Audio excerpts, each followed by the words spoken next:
ഈ ദിവസത്തിൻ്റെ പ്രത്യേകത ഇന്നലെ എങ്ങനെ ജനം ആഘോഷിച്ചു എന്നതാണ് ഇന്ന് നമ്മൾ ഇനി അടുത്ത വാർത്തയായി വരുന്നത്. പാട്ടും നൃത്തവുമായി ആഘോഷത്തോടെ 2025 വരവേറ്റു ലോകം. നാടെങ്ങും ആഘോഷത്തിമിർപ്പിലായിരുന്നു. ബീച്ചുകളിലും ആഘോഷ കേന്ദ്രങ്ങളിലും ഒഴുകിയെത്തി ജനം. കേരളത്തിൽ കോവളം, വർക്കല, ഫോർട്ട് കൊച്ചി, കോഴിക്കോട് തുടങ്ങി സംസ്ഥാനത്തിൻ്റെ വിവിധ ഭാഗങ്ങളിൽ വലിയ തോതിൽ ആഘോഷം നടന്നു.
വിവരങ്ങളുമായി രേഷ്മ ബാബു കൊച്ചിയിൽ നിന്നൊപ്പം ചേരുന്നുണ്ട്. രേഷ്മ, ഒരുപക്ഷെ കേരളത്തിലെ ഏറ്റവും വലിയ പുതുവത്സരാഘോഷം നടക്കുന്നത് കൊച്ചിയിലാണ്. അക്കാര്യത്തിൽ സംശയമൊന്നും വേണ്ട.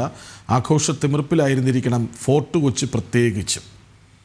എന്താണ് പുതുവർഷ ദിനത്തിൽ ഇന്നലെ രാത്രി മുഴുവൻ കണ്ട ആഘോഷത്തെക്കുറിച്ച് പറയാനുള്ളത്? കൃഷ്ണരാജ്, പ്രധാനമായിട്ടും കൊച്ചിയിൽ തന്നെയാണ് കൂടുതൽ ആഘോഷങ്ങൾ പുതുവത്സരവുമായി ബന്ധപ്പെട്ടുണ്ടാകുക. ഇന്നലെ വൈകുന്നേരം ഏകദേശം 4 മണി മുതൽ എല്ലാ വീഥികളും ഈ പുതുവത്സര ആഘോഷത്തിന്റെ കേന്ദ്രങ്ങളിലേക്ക് ഉള്ളതായിരുന്നു. പോലീസ് വലിയ രീതിയിൽ നന്നേ പാടുപെട്ടു ക്രമീകരണങ്ങൾ ഒരുക്കാനായിട്ട്. അതായത് ഗതാഗത നിയന്ത്രണങ്ങളൊക്കെ തന്നെ പലയിടങ്ങളിലും സ്ഥാപിക്കുകയും ചെയ്തിരുന്നു. 12 മണിയോടുകൂടി ആ ഒരു ആഘോഷം ഉച്ചസ്ഥായിലേക്ക് എത്തി. 10 മണിക്കൊക്കെ തന്നെ അതിഗംഭീരമായിട്ടുള്ള പാട്ടും ഡാൻസും ഓരോ കേന്ദ്രങ്ങളിലും ഒരുക്കിയിരുന്നു. കേരളത്തെ സംബന്ധിച്ച്, സംസ്ഥാനത്തെ സംബന്ധിച്ച് പറയുകയാണെങ്കിൽ കൊച്ചി, അതോടൊപ്പം തന്നെ ഈ പറയുന്ന തിരുവനന്തപുരം, കോഴിക്കോട് എന്നിവിടങ്ങളിൽ വിപുലമായിട്ടുള്ള ക്രമീകരണങ്ങളും ഒരുക്കങ്ങളും ഒപ്പം തന്നെ ആഘോഷ പരിപാടികളുമാണ് സംഘടിപ്പിക്കപ്പെട്ടത്. എല്ലായിടത്തും ദീപാലംകൃതമായിട്ടുള്ള വീഥികൾ, അതോടൊപ്പം തന്നെ പാട്ടും ഡാൻസുമായിട്ട് മലയാളികൾ ഒന്നടങ്കം പുതുവർഷത്തെ വരവേറ്റു. എന്തായാലും വലിയ രീതിയിലുള്ള ആഘോഷ പരിപാടികൾ കൊച്ചിയെ സംബന്ധിച്ചുണ്ടായിരുന്നു. കൊച്ചിയിലാണെങ്കിൽ ഈ ആഘോഷം നടന്നത് ഫോർട്ട് കൊച്ചി കേന്ദ്രമാക്കിക്കൊണ്ടാണ്. നമുക്കറിയാം, എല്ലാ വർഷവും ഫോർട്ട് കൊച്ചി കേന്ദ്രീകരിച്ചാണ് കൊച്ചിയുടെ പുതുവത്സര ആഘോഷം എന്ന് പറയുന്നത്. ഫോർട്ട് കൊച്ചിയിൽ ഇത്തവണ 2 പാപ്പാഞ്ഞികളെ കത്തിക്കാനായിട്ടായിരുന്നു ആദ്യം ക്രമീകരണങ്ങൾ ഒരുക്കിയിരുന്നത്. പക്ഷേ നിർഭാഗ്യവശാൽ ഒരു പാപ്പാഞ്ഞിയിലേക്ക് അത് ഒതുങ്ങി. അതായത് ഫോർട്ട് കൊച്ചി വെളി മൈതാനത്തെ പാപ്പാഞ്ഞിയാണ് കത്തിച്ചത്. അത് തന്നെ നിയമപോരാട്ടത്തിനൊടുവിലാണ് അതിനുള്ള അനുമതി പോലും ലഭിച്ചത്. ഹൈക്കോടതിയിൽ നിന്നടക്കം അനുമതി ലഭിച്ചത് കൃത്യമായിട്ടുള്ള ഉപാധികളുടെ അടിസ്ഥാനത്തിലാണ്. അതായത് ഈ പാപ്പാഞ്ഞിയെ കത്തിക്കുന്നിടത്ത് നിന്നും 72 മീറ്റർ ദൂരപരിധി പാലിച്ച് വേണം ഈ പറയുന്ന ക്രമീകരണങ്ങൾ ഒരുക്കാൻ, സുരക്ഷാ ബാരിക്കേഡ് ഒരുക്കാൻ തുടങ്ങിയ ഉപാധികളുടെ അടിസ്ഥാനത്തിൽ ഇന്നലെ അതിൻ്റെ എല്ലാ നിയമാനുസൃതമായിട്ടുള്ള ചട്ടങ്ങൾ പാലിച്ചിട്ടുള്ള ക്രമീകരണങ്ങളും സുരക്ഷാ ബാരിക്കേഡും തീർത്തുകൊണ്ട് 12 മണിയോടുകൂടി പാപ്പാഞ്ഞിയെ കത്തിച്ചു.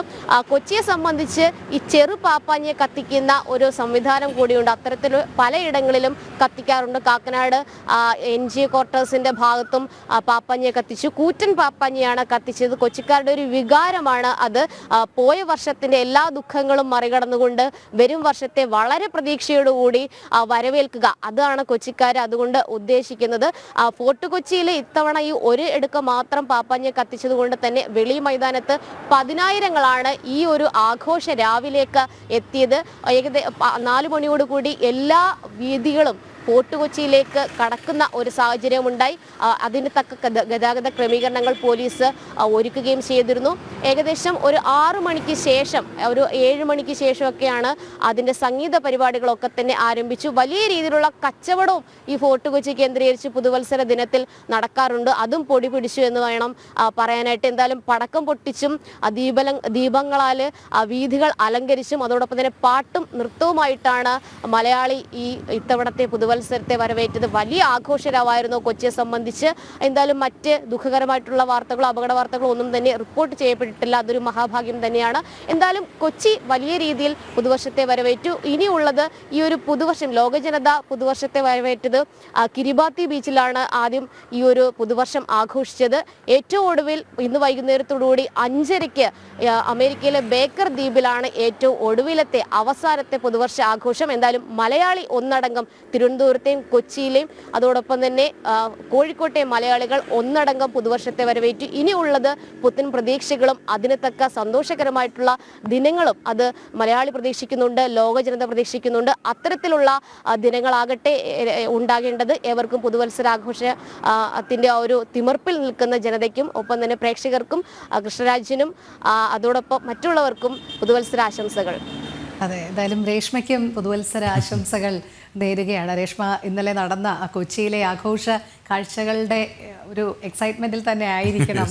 പക്ഷെ ഉറക്കം മുഖത്ത് കാണാനുണ്ട്. അതെ അതെ അതെ, കാരണം ഉറക്കത്തിന്റെ ക്ഷീണം. ഒരുപക്ഷെ വാർത്ത റിപ്പോർട്ട് ചെയ്ത് ഒരുപാട് നേരം ഫോർട്ട് കൊച്ചിയിൽ, അതും കൊച്ചിയിലാണെന്ന് ഓർക്കണം. ആ കൊച്ചിയിൽ തുടരേണ്ടതുണ്ട്, ഗതാഗത കുരുക്കുണ്ടാകും.